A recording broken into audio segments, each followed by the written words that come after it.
Hey guys, well, I've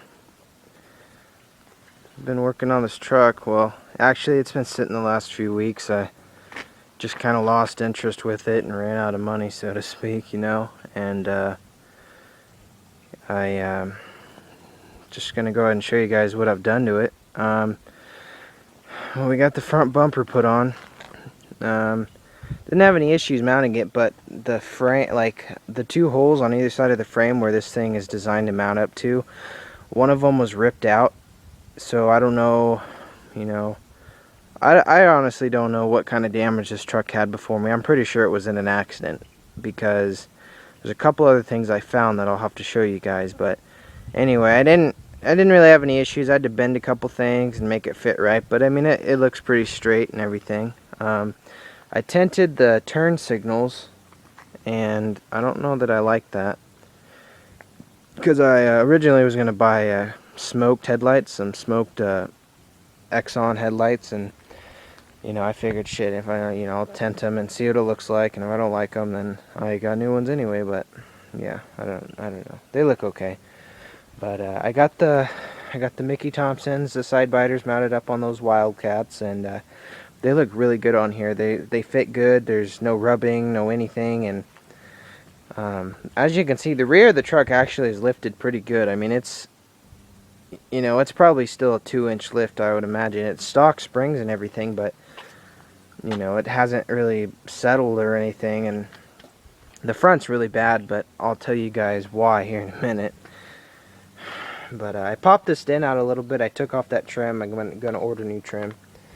And it's still kind of divoted a little bit. I don't know if you can tell, but I popped the main of it out, and it looks a lot straighter.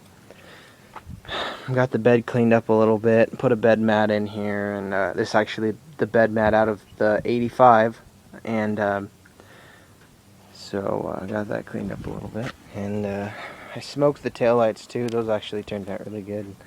I need to still buy a tailgate panel. I'm having a hard time finding one of those. Seems like everybody rips them off their truck. So, but yeah, I cleaned up the interior, put a nice seat cover, put the CB right there in the ashtray, and then I put a nice Alpine deck in here with XD and iPod and CD and everything, and just cleaned up the dash, cleaned up everything, put a Slate system. I don't know if you can see that.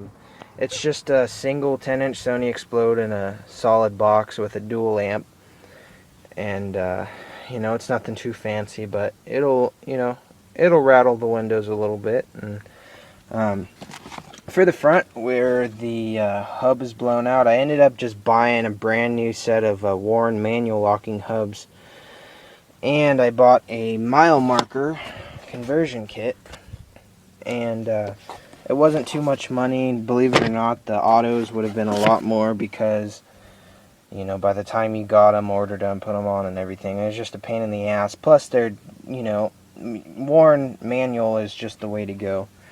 So, and then in my first video when I started the truck up, I don't know if you guys remember or not, but I had a whining noise, or like a really metal on metal scratching noise, and I told you I believed it was from the AC pump, or the AC unit itself, and it turned out that I took it apart, and the bearing inside was bad, to where the plate was rubbing on the pulley itself. And of course, I had to buy a whole new assembly. I probably could have bought a bearing, but I would have had to do it all custom and whatever. So I just went ahead and bought a whole new clutch assembly, and it wasn't too much, but I figured if I'm gonna do it, I'll do it right. So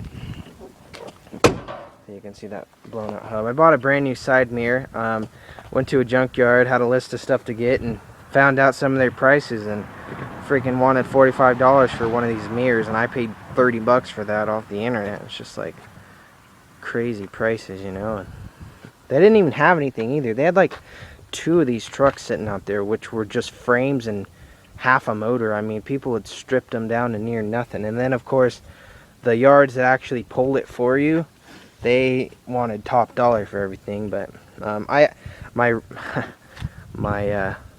I kind of had a redneck way of trying to straighten this hood out a little bit, and I think I did it a little bit, but I took one of my ratchet straps from my trailer and I wrapped it around the whole hood and tightened it, and it bent it in a little bit and popped this out a little bit. But the hood's really bad, so I think I'm probably going to end up just having to get a new hood. But now, this is one of the problems I've found with this truck. If you can tell, I don't think you can tell with the shadow, but the front tires are just kind of bowed out really bad like this. And the left front one right here, well, right front, passenger front, or driver front, yeah, shit. The driver front is really bad, and I kind of started looking under there, and I knew this was like this when I got the truck, but I didn't think much of it.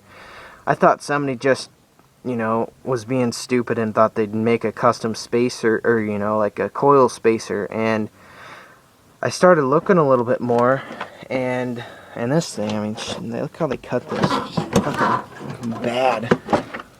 But the radius arm that goes onto the frame, it's got like 3 spacers on it, and that's not how it's supposed to be stock. It's supposed to just be that rubber bushing, and as you can see, it's not even attached to the frame. It's been tweaked off. And my concern is this truck has obviously been in some sort of an accident, whether they're just off-roading and they ran into something, or it was on the highway. But to knock a radius arm off the frame takes a lot of force.